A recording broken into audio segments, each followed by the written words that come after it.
What is going on, Headliner Nation? Jake, Fantasy Headliners. Hopefully everybody's doing well out there. Today we kick off week 14 of fantasy football. Talking about some running backs who we should start and sit here this week. Now, for a lot of you out there, this is the start of your fantasy football playoffs. For others, it's right around the corner, right? But it doesn't matter. We need to be like Forrest Gump and just keep winning at this point, because a loss could send you home for the year and really derail you from your fantasy football championship dreams. So before we get into week 14's matchups, we're going to break down week 13, see how we did there. Plus, I want to make sure I throw it out there. We're going to open up our pre-orders for our 2021 fantasy football draft guides for next year. So right now, for $14.99, you can head over to thefantasyheadliners.com, link down below in the description. Get yourself pre-ordered for next year at a cheaper price, so that way you know you're locked in, good to go for the 2021 season. But let's look back at week 13 and see how we did here at the running back position. It was a great week for running backs. Also, a total of 53 running backs we gave a start or sit designation to. We did remove the Dallas Cowboys and Baltimore Ravens running backs from this equation because this is being recorded during Tuesday Night Football, so I don't want to take credit or lose credit for any of those players. They've been removed. But out of those 53 players that did finish their games this past weekend, 43 of them were correct for an accuracy percentage of 81%. I believe the highest number we've had at the running back position all season long. Some of the biggest misses, the first one's got to be Raheem Mostert, right? I mean, he's somebody who we had high expectations for last week, but then we come into a ball game. They end up trailing early to the Buffalo Bills. We saw a little bit more Jeff Wilson. Heck, a couple carries to Tevin Coleman, which mean absolutely no sense to me. But Raheem Mostert was a miss. He actually hurt. Cam Akers decides to take over this backfield here in LA. That continues. Miles Sanders. We're going to talk about him in a few minutes. Some of the biggest hits, though, David Montgomery had him inside the top 10, had a huge week. Jonathan Taylor continues to break out here second half of the season, and Melvin Gordon finally got the backfield right in Denver. Melvin Gordon had a huge game. He was one of our bigger hits on the week. But now what do we do going into week 14, right? There's some serious matchups this week that we need to make sure we take advantage of so we can lock in those fantasy playoffs or championships, whatever it is we're playing for here this week. So let's go ahead and we're going to kick it off here with Thursday Night Football.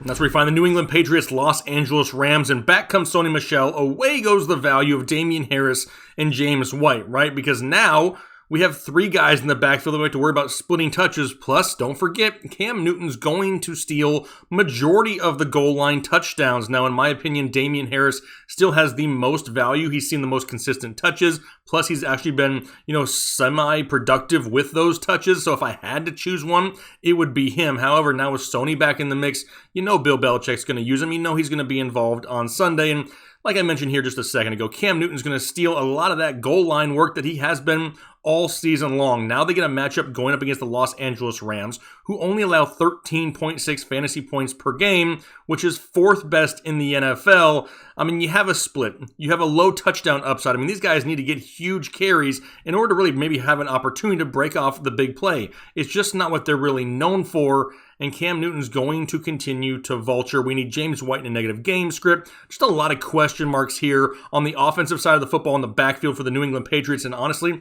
I'm going to avoid all of them here this week. Now, for the Rams, have we finally entered the Akers area? Because if we did, it's about freaking time. This kid, we've talked about for weeks how he deserved more touches in this offense, that he could make things happen. Well, he did this past weekend once again. He out-touched Malcolm Brown and Darrell Henderson. He is coming off of a season high in touches where he had 22 total touches, which is great to see. Plus, he saw 63% of the snaps this past weekend. He now has back-to-back weeks with a touchdown. He's a mixture of power and speed. You saw him carry a defender into the end zone this past weekend. And now a matchup going up against the New England Patriots, who allow right around 17 fantasy points per game or so. This is the point in the season where now Cam Akers has enough value that I'm going to label him as a start and as a decent flex play for you if you're looking for one here this week. So now we move on to Sunday football. Denver Broncos, Carolina Panthers. And was the Week 13 performance by Melvin Gordon like a rebirth, or was it more like fool's gold? What's going to happen here in Week 14? Because he had 16 touches last week, which he turned into 142 total yards. And it wasn't just his backfield. Philip Lindsay still played in that ball game. He had 14 carries, but for only 26 yards. He's just not 100% healthy. And right now, in this offense in Denver, Melvin Gordon is the better option. Going up against the Carolina Panthers, they allow right around 19.5 fantasy points per game. Plus, they've allowed 14 rushing touchdowns so far on the season. I don't mind Melvin Gordon here once again. Phillip Lindsay, not so much. He's still banged up, not 100%. As of right now, this backfield is Melvin Gordon's, and we're hoping he can build off this momentum. For Carolina, there is a really good chance that we get Christian McCaffrey back this week, which means he's an automatic must start. The problem here, got some COVID issues in Carolina. Sounds like they could be without DJ Moore and Curtis Samuel, which means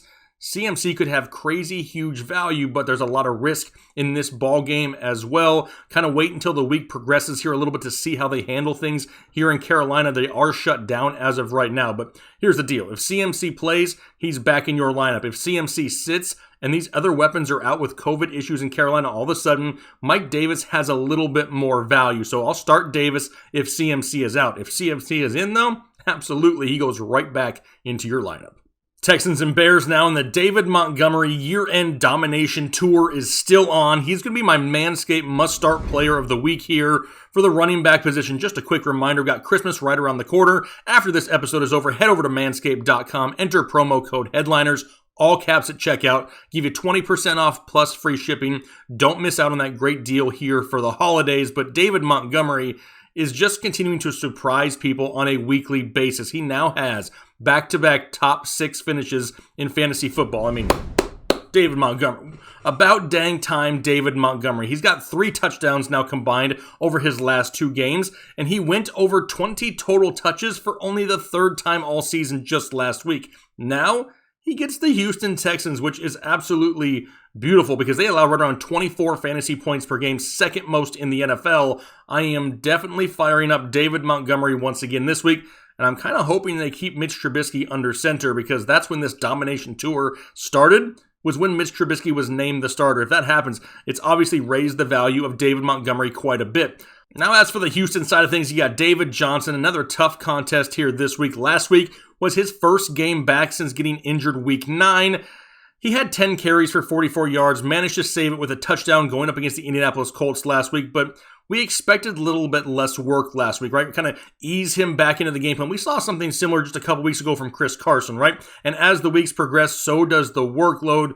We do expect more volume going the way of David Johnson here this week, but it's against the Bears, and they only allow right around 15 fantasy points per game. David Johnson's going to be a start for that touchdown upside, especially with no Will Fuller in this offense. You got Brandon Cooks banged up. We could see a little bit more David Johnson in the passing game. Hopefully gives him that safer floor. More of a flex play, but going to be a start for me here in week 14.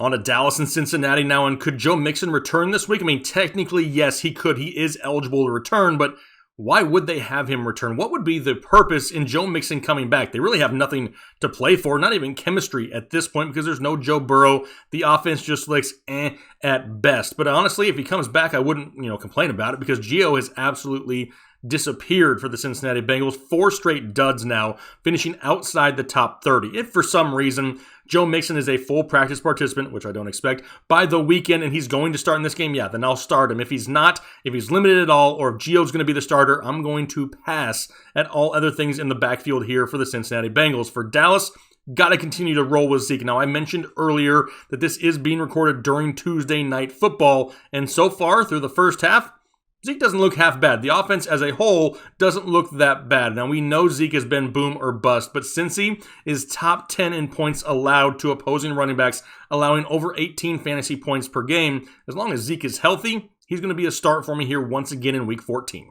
Packers and Lions, and you see what happens when you give Aaron Jones the bulk of the touches in this backfield? He produces. He produces a lot. He absolutely torched the Philadelphia Eagles last week for 148 total yards, all while out-touching Jamal Williams 18-7. Now, can we promise that big of a split in touches this week? No, we can't, because Jamal Williams just will not go away in Green Bay no matter how much all of us Aaron Jones owners ask for it. However, Aaron Jones has proven to put up huge games. The problem is putting them up in back-to-back games. He hasn't finished back-to-back top 10 all season long, but he's got the greatest of opportunities here this week to finally do it against the Detroit Lions, who allow right around 26 fantasy points per game, the most in the NFL. It's an obvious must-start for Aaron Jones, but if you're in a larger league, 14 teams or larger, maybe you're in a 12-team league and you have 2, 3, 4 flex spots, whatever it may be, Jamal Williams has some value there himself if you're looking for another player. Now, for Detroit, do we get DeAndre Swift back? We thought we were going to get him back last week. He cleared concussion protocol, came down with an illness late in the week, ended up getting scratched and, ruining a bunch of fantasy, hopes and wishes there in week 13. So there's a good chance he comes back this week, and it would be a great opportunity for him also. The Packers allow right around 23 fantasy points per game, third most in the NFL. So we want DeAndre Swift back in this lineup. If he's good to go by the weekend, he's a start. If he's limited or he's going to be out all of a sudden again, Adrian Peterson is the guy who gets that value. Why? Touchdowns, touchdowns, touchdowns. That's basically all Adrian Peterson does at this point. But hey, fantasy points are fantasy points. We just need to see throughout the remainder of the week how active is DeAndre Swift. Because if he's going to start, I'd love to have him in the lineup here this week. Titans and Jags, and this one's about as straightforward as you could possibly get in a Week 14 matchup. For Derrick Henry, yeah, we're disappointed about his performance last week where he finished as running back 36 overall, but you never sit Derrick Henry, especially against the Jaguars, right? They allow right around 19.5 fantasy points per game. Could be another big game coming for Derrick Henry this week, but the same goes for James Robinson at this point, right? You just can't afford to sit him. He's finished now inside the top 5 in back-to-back weeks. He's had at least 6 targets in back-to-back games, which we'd love to see. Plus, do you realize this dude's almost at 1,300 total yards on the season? An undrafted guy that you probably picked up off of waivers a week or two into the season, and he is absolutely balling. In a game going up against the Tennessee Titans here this week, they allow right around 19 fantasy points per game themselves. You can't sit James Robinson, like ever. Chiefs and Dolphins, and yes, the Kansas City backfield, which we all love on a weekly basis. Said no one ever, because at this point, it's just a huge headache. Now, last week, no CEH, right? He was an emergency use only running back for that game, which means what? A lot of Le'Veon Bell, right? Nope, that didn't happen either because only 13 total touches for Le'Veon Bell, which equated 55 total yards, and he was almost outproduced by Darrell Williams in this backfield. I mean, it's just a complete headache on a weekly basis. Now, I do expect CEH back this week, but we know he's hard to trust. He's only finished inside the top 15 once in fantasy football since week 6. Now, he is still the leader in this backfield. He should still lead them all in touches, and he's going to remain a start because of the ceiling that he does have on a weekly basis. But here's the thing. He went from, top 10, top 12, to all of a sudden, maybe top 15. He's inside the top 20. Dude's getting dangerously close to falling outside the top 25. I mean, he's definitely falling down rankings. He's still a weekly flex play just because of that ceiling we talked about, but the safe floor just isn't there on a weekly basis. Now, for Miami, seems like Myles Gaskin is back to 100% because he took on a bell cow role once again in his first game back in week 13 where he had 23 total touches, which he turned into 141 total yards and saw 71% of the snaps. Now, Ahmed, he's still not 100%. We just saw Kansas City last week get spanked around by Melvin Gordon, which is a great thing to see when you're looking at opposing defenses, and the pass-catching upside is going to keep him there on the field for the Miami Dolphins. I mean, Kansas City allows right around 17 fantasy points per game, and if this guy's getting the bulk of those touches, would you be happy if Myles Gaskin scored you close to 17 fantasy points this week? I'm pretty sure the answer to that question would be yes, and that's why he's going to be a start for me here once again this week.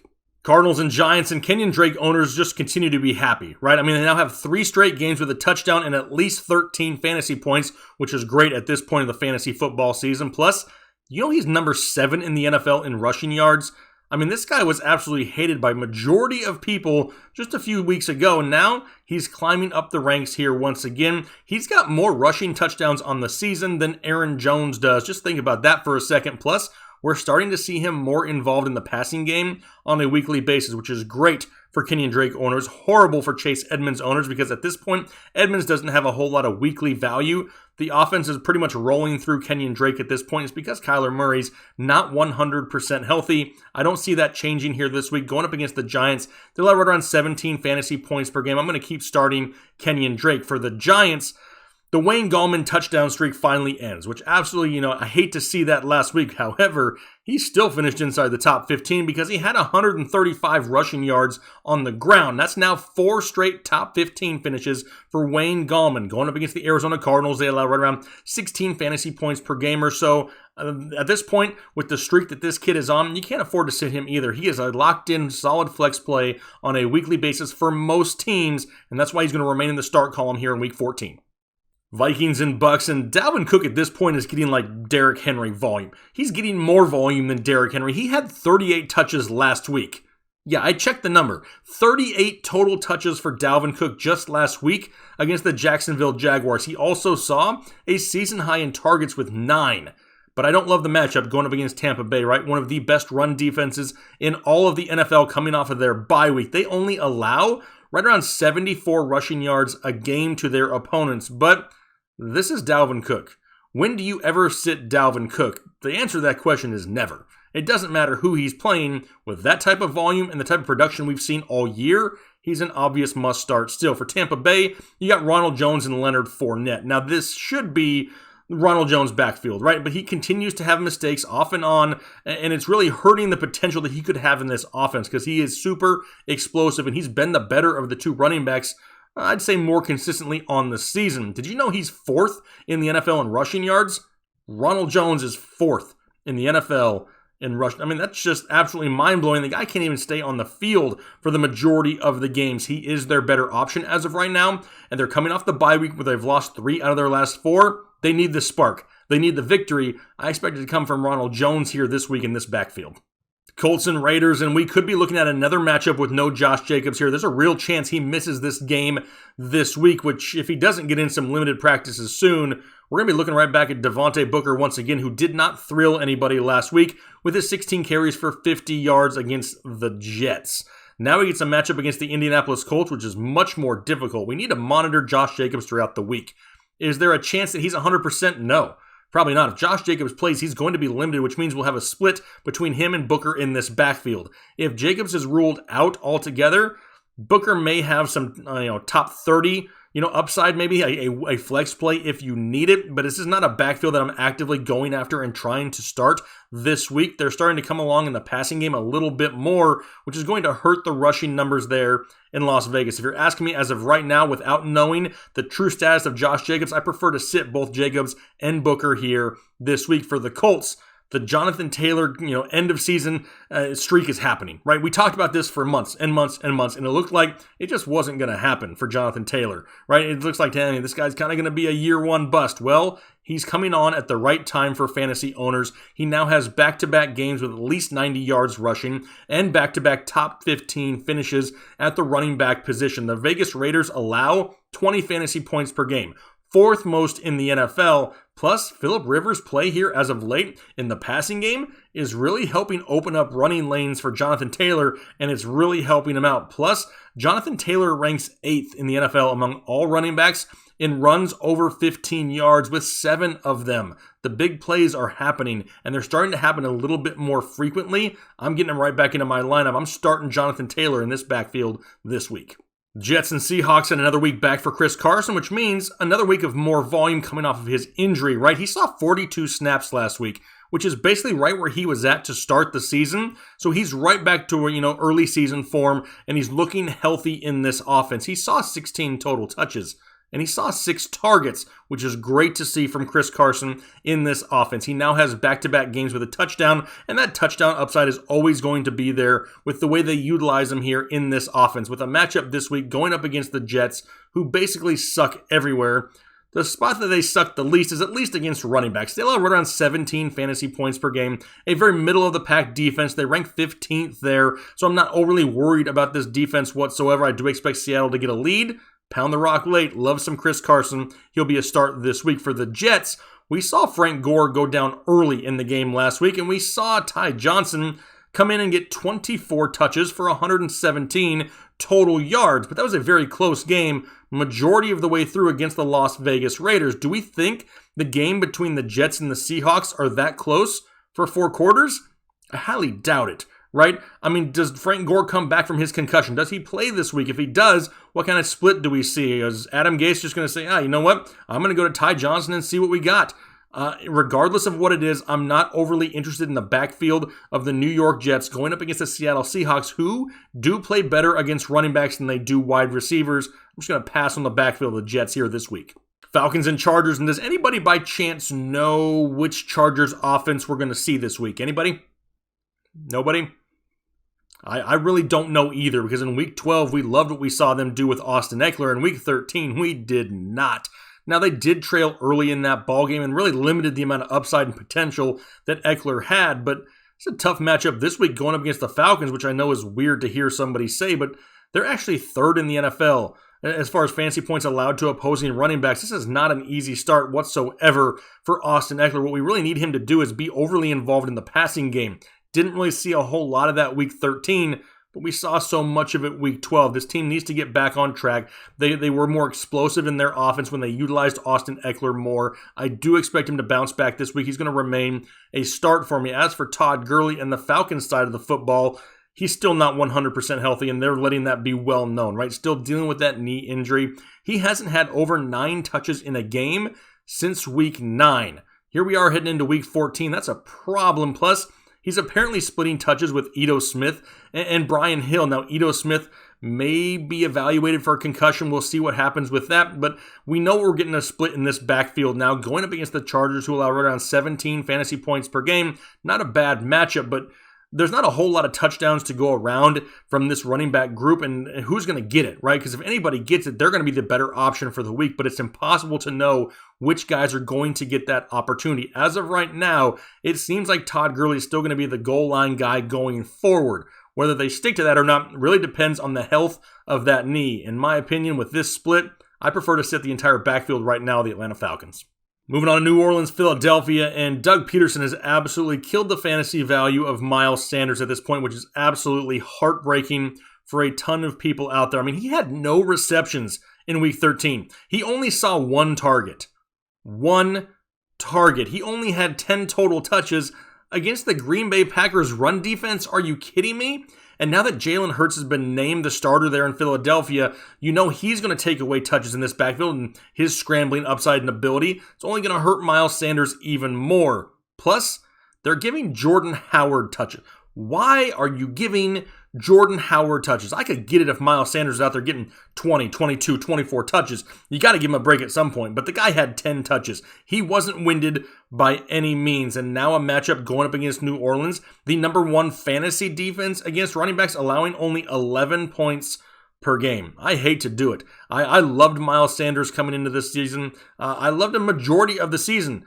Now, I can't trust it. There's too much on the line, and Doug Peterson has absolutely screwed the pooch on this one. I'm going to have to sit Miles Sanders. But what about on the New Orleans side of things? I know owners everywhere were out there thrusting when they saw Alvin Kamara get in the end zone, right? They were so excited to see some production out of Alvin Kamara here because we hadn't seen it in a few weeks, but the passing volume's still a little bit too low. Only had 3 targets, which is better than what it had been, but it's still not enough. He did, however, see the most carries on the ground that he's seen since week 4 with 15 of them. He also saw the most snaps that he's seen since week 8 with 48 of them. So things are starting to look up slightly for Alvin Kamara. Maybe not what we saw earlier in the season. The ceiling's going to be lower, but we're still going to start him. For Latavius Murray, he's not somebody who on a consistent basis is going to produce. If anything were to happen to Alvin Kamara, then yeah, this guy's value will skyrocket. Right now, with this added work going the way of Alvin Kamara,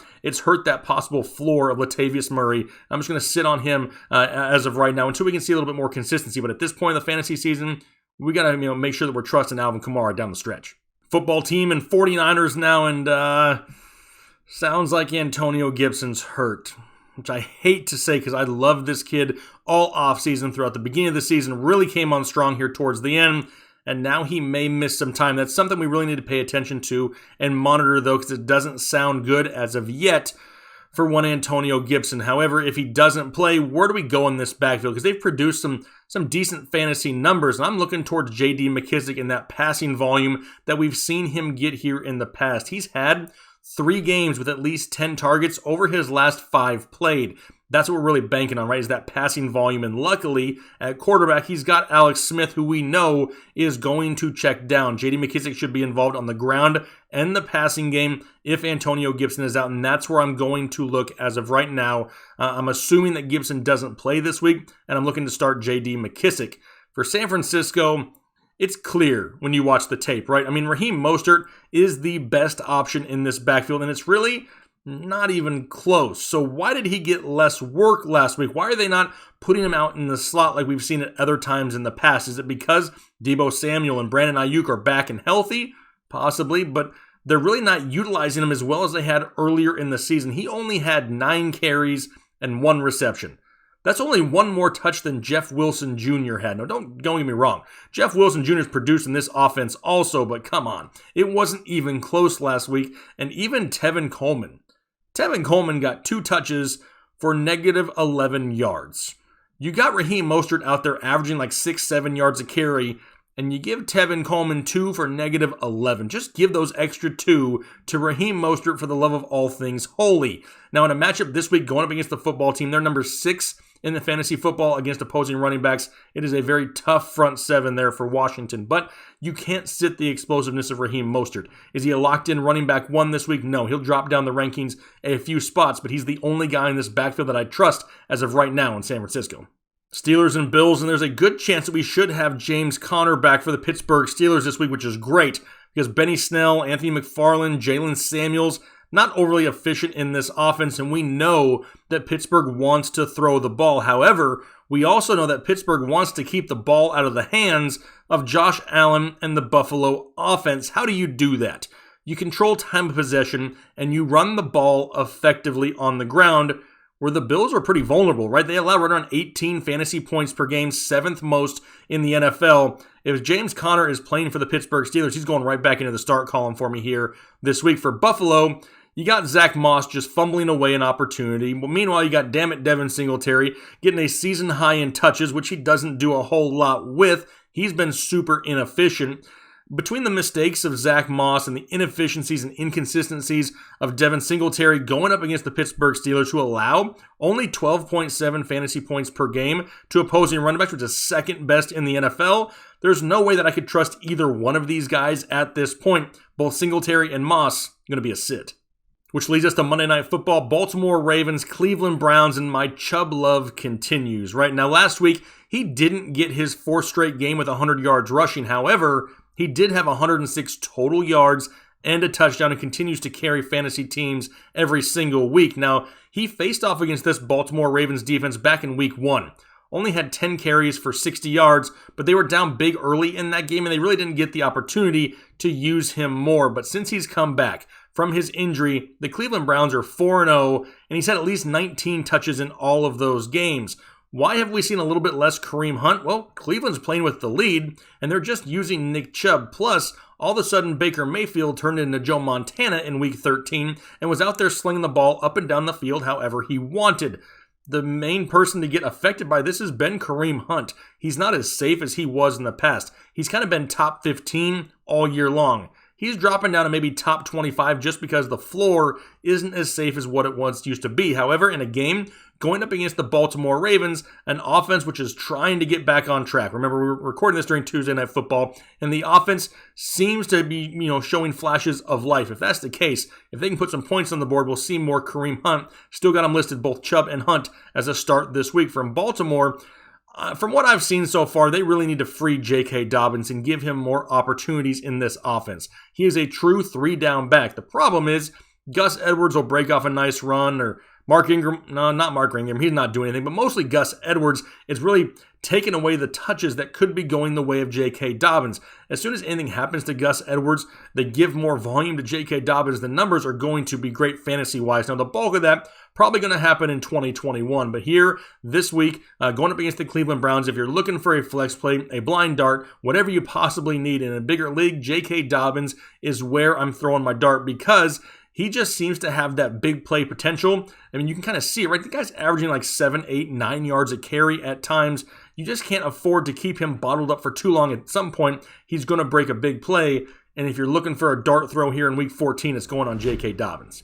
All right, those are my starts and sits here for the running back position Week 14. Hopefully you can apply a lot of this information to your own league settings and help make the best roster moves for you and your team, because that's what it's all about, right? Trying to make everybody a better fantasy player, provide you with all the information possible so you, the team owner, can make the best possible, plays for your team that week. With the playoffs here right around the corner, we wish everybody the best of luck. We're trying to see how many championships Headliner Nation can bring home. So make sure down below in the comment section you leave us comments letting us know how your playoffs are going. Are you knocking off the top teams? How many points are you scoring as a team? That's what we're trying to do is build that camaraderie here as a community so we can help root for each other here in the time of our fantasy playoffs. But we greatly appreciate the support. Love hanging out with you guys all year long. And don't forget, our live shows are still happening Saturday evenings, 9 p.m. Eastern, where we answer as many fantasy football questions as we possibly can to you, the viewer. But hopefully you guys have a great rest of your week, and we'll talk to you later.